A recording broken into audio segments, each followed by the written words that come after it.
और यमुनानगर पहुंचे सांसद दीपेंद्र सिंह हुड्डा ने सरकार पर गंभीर आरोप लगाए। उन्होंने कहा कि अधिकारियों ने उनकी 18 लाख रुपए की एमपी ग्रांट 3 साल से खर्च ही नहीं की है।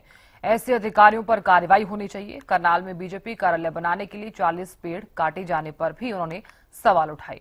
इस दौरान दीपेंद्र हुड्डा ने आरोप लगाया कि बीजेपी चुनाव आयोग से मिलीभगत कर संविधान से ऊपर खुद को मान रही है। कॉमनवेल्थ गेम्स के गुजरात में करवाने के फैसले पर भी उन्होंने आपत्ति जताई। धान खरीद घोटाले का मुद्दा उठाते हुए कहा कि कागजों में खरीद बढ़ा चढ़ाकर दिखाई गई है। जनता पार्टी चुनाव आयोग के साथ मिली भगत करके और चुनावी नतीजों को प्रभावित करने के लिए हर तरीके से साम दाम दंड भेद के जो प्रयोग कर रही है और अंधा जो है पैसे का भी खेल बहुत बड़ा, इस पैसे को इतने बड़े स्तर पे इन्होंने अर्जित किया है और अपने आप को संविधान और कानून से ऊपर मान रही है भारतीय जनता पार्टी, जिसका आपने उदाहरण देखा होगा। कल सुप्रीम कोर्ट ने आज जजमेंट आया है और लताड़ा हरियाणा सरकार को भारतीय जनता पार्टी का दफ्तर बनाने के लिए करनाल में 40 पेड़ बिना परमिशन के 40 पेड़ काटने का कार्य हुआ। सर ये आप इसको छोटा घोटाला मत मानो मैडम।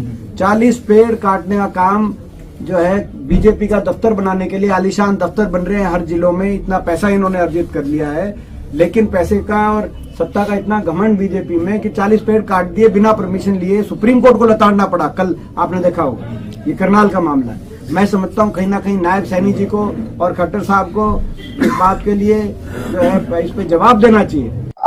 कॉमनवेल्थ खेल का एक देशभक्त होने के नाते हमें गर्व है कि कॉमनवेल्थ खेल इस वर्ष भारत के अंदर कल फैसला आया और भारत मेजबान देश होगा। लेकिन भारत की सरकार, भारत की भाजपा की सरकार द्वारा 28 प्रदेशों में मेजबानी के लिए गुजरात का चयन, इसको लेकर हमारे दिल में सवाल उठते हैं। क्योंकि अगर आप देखें राष्ट्रीय परफॉर्मेंस देखें नेशनल गेम्स में, तो गुजरात का खेलों में परफॉर्मेंस नहीं है। कई अधिकारियों के मिली भगत से, कई राइस मिलर, कई अपना जो आप बीच के ऐसे भ्रष्टाचारी लोग और उनके सबके तार अगर जुड़े हुए हैं, तो हमारा ये मानना है तो बीजेपी के साथ जुड़े हुए हैं। नहीं तो बिना सरकारी संरक्षण के इतना बड़ा घोटाला इतने बड़े स्तर पर पूरे प्रदेश में नहीं होता। कौन लोग हैं ये जो बीजेपी के बाकी लोगों से जिनके तार जुड़े हुए हैं? कौन लोग हैं जिन्होंने किसान के नाम पर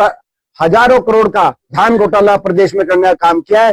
केवल अधिकारियों को नामित करने से काम नहीं चलेगा, इसकी सीबीआई इंक्वायरी होनी चाहिए धान घोटाले की। हमारी